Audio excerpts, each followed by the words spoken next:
Республика күніне орай «Менің отаным, менің мақтанышым» атты байқау. Жасанды интеллект жүйесі арқылы тақырыпты ашып, сіздерге ұсынайын. Құрметті қазақстандықтар, сіздерді келіп жеткен Республика күні мерекесімен шын жүректен құттықтаймын. Республика күні бұл Қазақстанның маңызды ұлттық мерекесі, ел егемендігінің, мемлекет ретінде нығаюының тарихи кезеңдерін еске салатын күн болып саналады. Көк байрағымыз көк аспанымызда мәңгі желбірей берсін. Аспанымыз ашық, заманымыз тыныш, бейбітшілік заман болсын.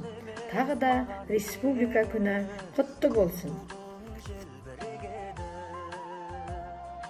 Уа, туған жер неткен байтақ, ұлы едің, дүние есігін өзіңмен ашып, өзіңде өсіп келемін. Қазақстан дегенде көз алдыма шалқыған жайлау, жазық дала елестеп, бақтағы бұлбұлдың үні мен аққудың қиқулаған даусы құлағыма келеді. Отан. Бұл сөз әр адамның жанына жақын, жүрегіне жылы тиер сөз.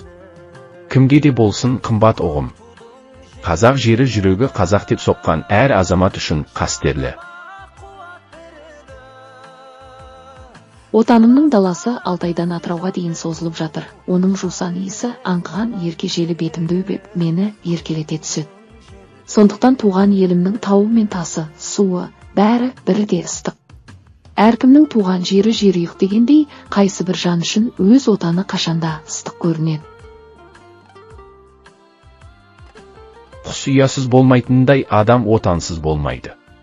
Ал менің отаным сонау Каспийден Алтайға дейін созылып жатқан қасиетті өлке Қазақстан. Өсе бер, өркендей бер елім менің. Менің отаным, менің мақтанышым. Менің YouTube каналыма тіркеліп, лүпіл басып, пікір жазғандарыңызға рахмет айтамын.